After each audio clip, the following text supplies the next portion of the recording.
Hello, ladies and gentlemen, boys and girls. I am alone in Finland. I am currently editing a new video, though that's not what you're watching.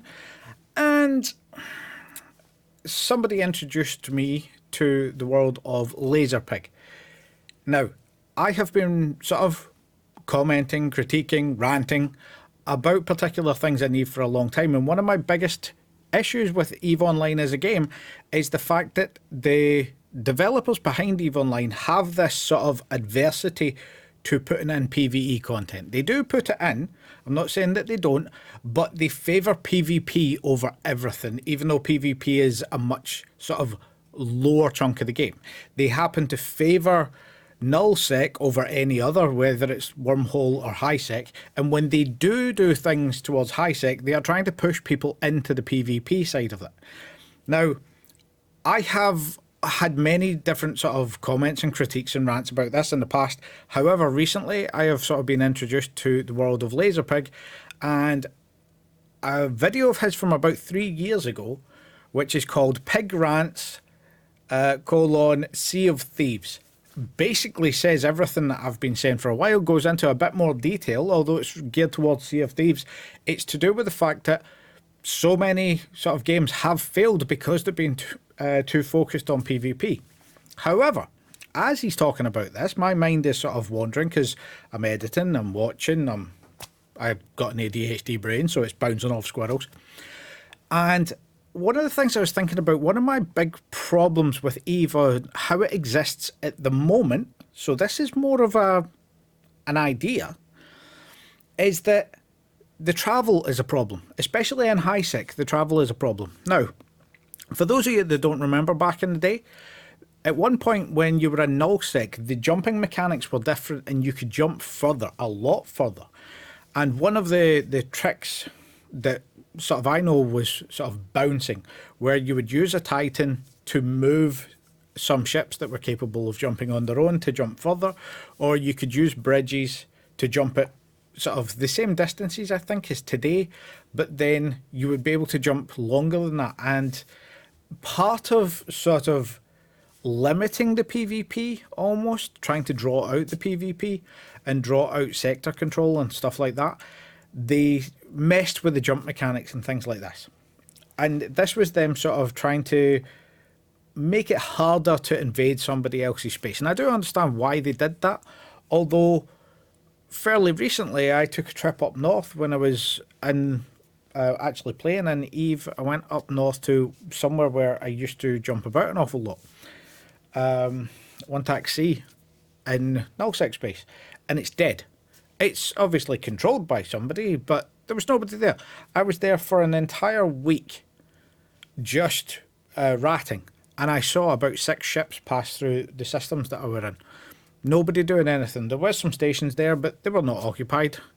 And part of this is because back in the day when I was there, and again this was with Fatal Ascension Alliance, which was part of the CFC at the time, the Clusterfuck Corporation, or Clusterfuck Conglomeration, or whatever you want with the CF. But when we were there, it was about 10 minutes for me to get from all the way up there to Jita, because I would jump with a carrier, I would take one bridge, and then I'd jump again and I'd be in low sec. And I'd be able to dock at a station, and then a couple of jumps through, going through Tama. So it would be about 10 minutes for me to get to Jita, do a bit of trading, and then jump back out. I used to use a carrier for jumping.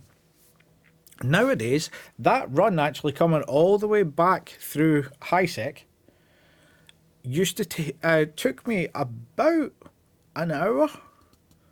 And obviously that's without scouts and things like this. I just got sort of lucky as I was moving through. But it's the time difference. If you want to move stuff, it's a longer problem. And this also translates into highsec, because although highsec is much the same, after the Triglavian expansion, when systems dropped out, those gates dropped out and they weren't replaced by anything decent. So everything sort of runs through a couple of systems in highsec. If you're going north to south, if you're going from Caldari space to Galante space to Minmatar space to Amar space, you're going through the same choke point.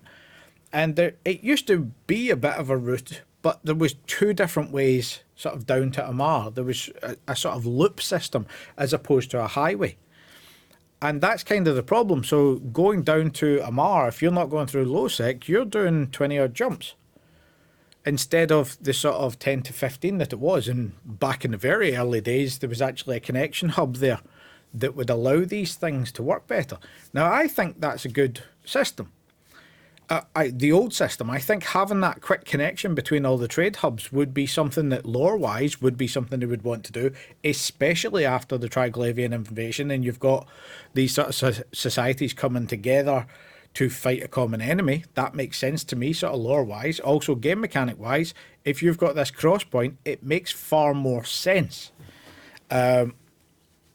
Even if it wasn't one, like a specific close thing, if it was sort of a little bit more spread out, maybe you have 5 jumps from Caldari space, from Heck or Ren's or Amar to a place that would connect all of them together, that would make more sense. Also, it would centralise the ganking again.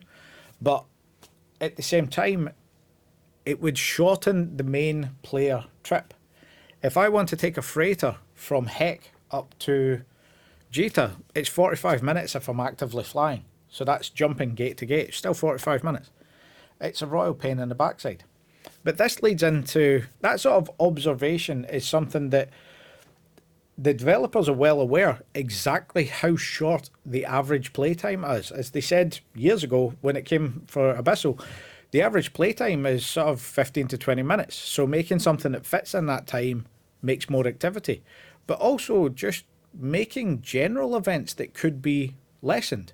If you have to come down for a weekend, if you want to move areas to a new missioning area or to an abyssal area, and it's going to set you 2 hours to set up to play your game, you're just not going to play. You're going to look for something else. And there are many other things that provide dopamine that Eve does, but Eve does it slower because of the time, the setup and things like this.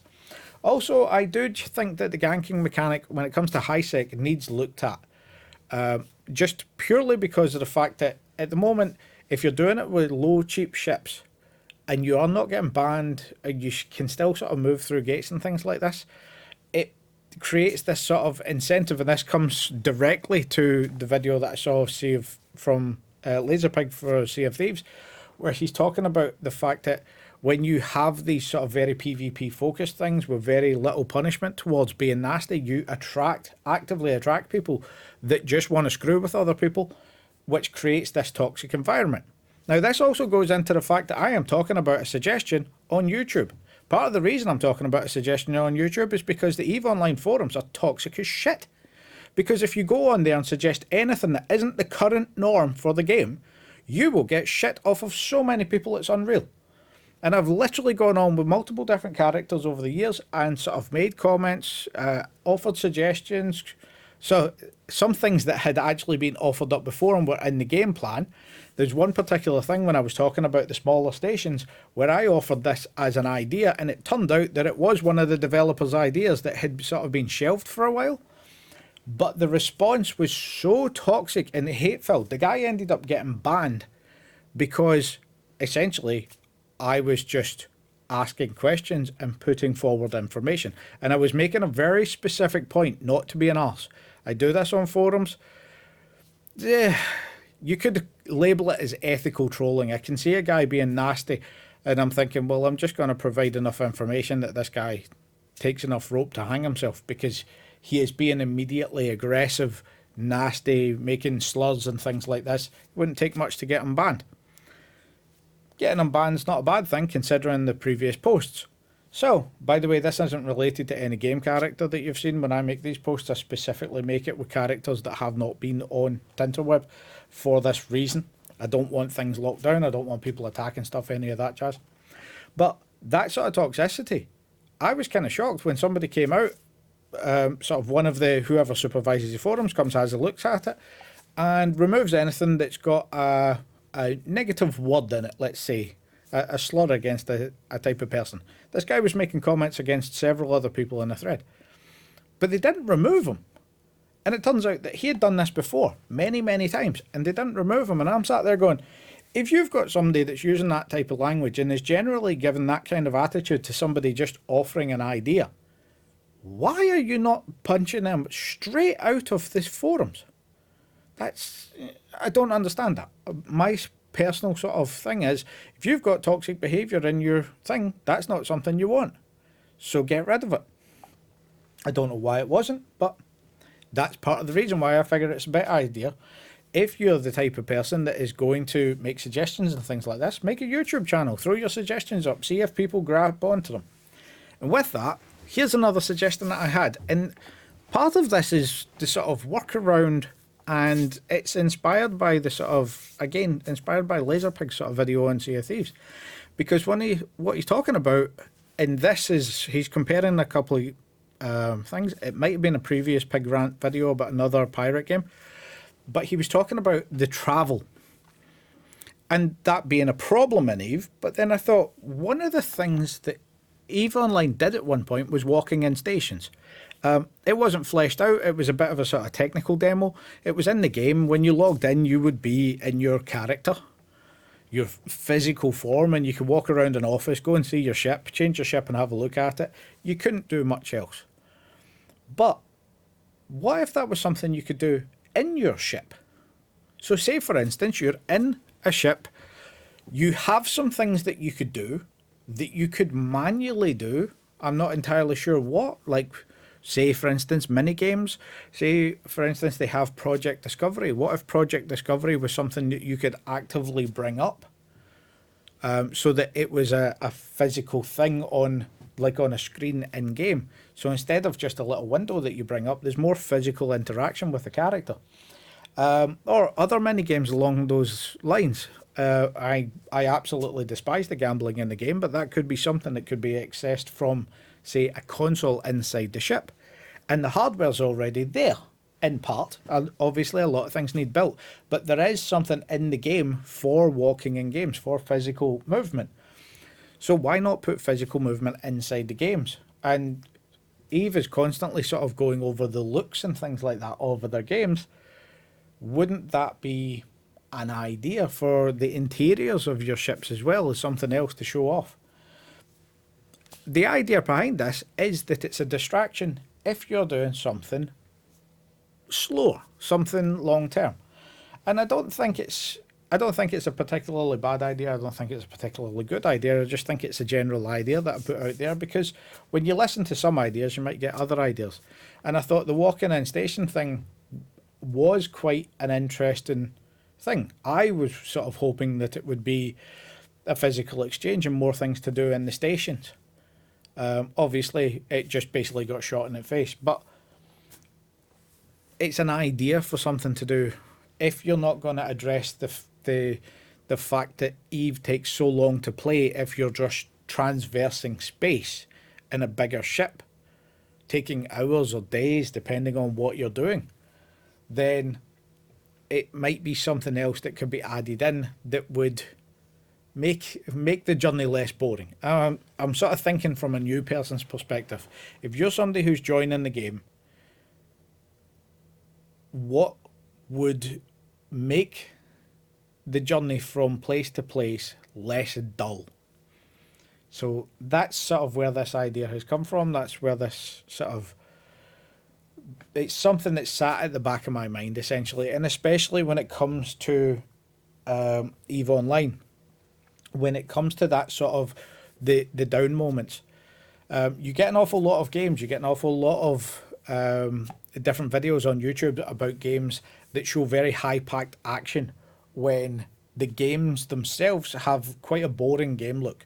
A good example of this is someone who is, unironically, who I knew of the channel before I named my stuff and then didn't realise how I'd named it, but there's a gentleman called Alone in Tokyo who does Rust videos, and his stuff is usually base defense. So he's sort of built up a base over a playthrough, and then there is a massive raid, and whether he wins or loses, that's what's sort of filmed. And it makes it look very interesting and high-packed. What you're sort of missing out is that these things are not a day-long video. To film them, to get that sort of that high-impact content for a half-hour video, is usually something in the realms of 2 to 3 days, if not longer. Sometimes week-long runs or 2 week runs to get that stuff.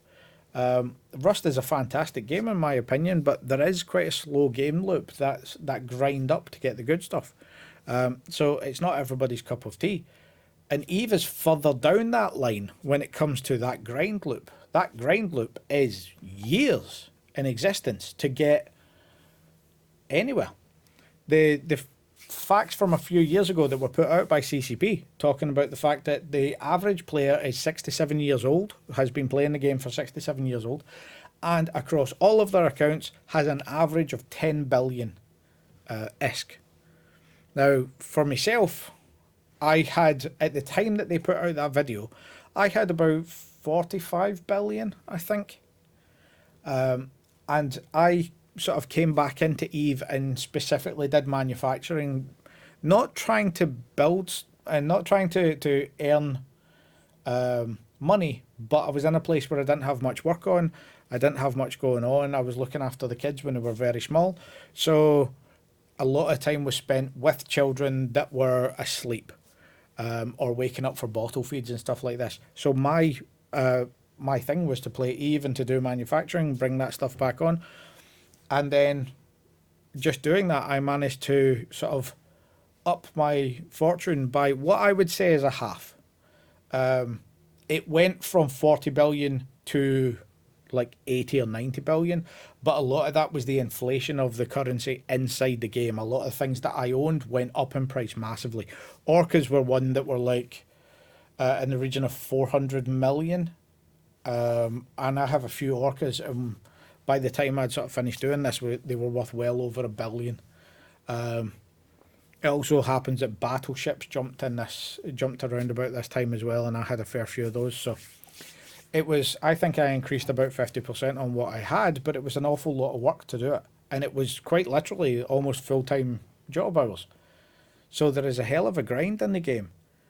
But if you're not playing with other people, which the vast majority of Eve players don't, that's something that is worth looking at.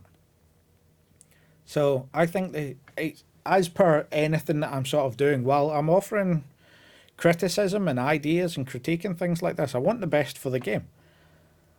I've sort of been at loggerheads with some of the ideas in the development team from EVE Online from the very beginning, because I have my way of playing, as somebody watching this will have the way of playing as well. It's most likely sort of separate to us. And I like seeing sort of different people's perspectives and things like this, and I don't want to mess with anybody else's sort of way of playing. I don't want to sort of stop that. Like when I talk about ganking, I would like ganking to be sort of restricted in the damage that it can do to new players. But at the same time, I don't want it to go, because that creates a weird sort of gap. And it opens up more expansion for botting and stuff like that as well. So I don't want it gone. I will sort of show and tell for low sec gankers and gate campers and things like this, but I've been them. So I respect the hustle at the same time. It's not to do with I want you to have less in the way that you're playing and I want me to be catered with. It is I want the game to keep going, and the way that a game keeps going is to look at how other people would like to play it as well. So not just what we have, because to be perfectly frank, what we have is shrinking. As I've said before, CCP seems to have more and more money year on. Having a look at the tax records in Reykjavik, CCP Games has more money on hand. They appear to be turning over more profits. But they have less players, demonstrably less players playing their game. So that means that the players that are playing are putting more money in, but we are still losing players. And there is a bubble with that. And the idea being is to get more people in to maintain that bubble, to keep this for all of us, because if you're watching this game with this video, you are most probably somebody who enjoys it. I know some of you haven't played it, and It's weird to me, but you're always welcome. It's awesome. But for the vast majority of people, even the ones that are ranting about stuff, the reason that we're ranting about it is because we love it. If we didn't give a shit about it, we wouldn't be talking about it. It wouldn't be something that's out there. So this is just a sort of idea. It's not a fully fleshed idea. It's an idea that hopefully might spark something, spark an idea in response. Be that changing where some gates are placed, allowing players to place high-sec gates, allowing the likes of private highways, which in Britain absolutely suck, but they can be useful if required. Or it's a case of maybe NPC driven events, because those were some of the best things that I've enjoyed over the past while when they've done big NPC things. Okay, the empires are coming together to build a longer distance gate network between some of the hubs, which would have the side effect of getting more business out of Jita and into those separate hubs, and start spreading the player base out again, because it's very much consolidated around Jita. So that's sort of the idea behind this. Please, please, please, comments, ideas, stuff you'd like to see in EVE Online, any of that sort of both critique and ideas, put it below.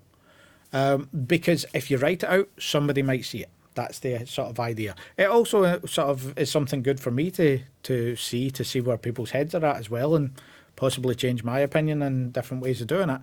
But if it's an idea that's in your head, it's in your head. Nobody knows about it. Whereas if you put it out there, somebody might see it. It might come in front of an EVE dev. It might come in front of a different game developer who has an idea for it. But those are the sort of things. And lastly, if you haven't seen Lazerpig, because I've only recently come across him, although he's been going for years, he is hysterical. He's essentially, I think he's English. I'm assuming he's English. But he's an English lad who gets drunk and rants about all sorts of stuff, mainly tanks and warfare stuff. And that is fantastic. A lot of stuff to do with the Ukrainian war. He's not exactly an armchair historian. He has a little bit of background in military stuff, from what I gather. But it's just funny. It's put across so well. I really like it. So if you haven't seen that, I recommend it. It's something good. But aside from that, thanks for listening. See you next time. Bye.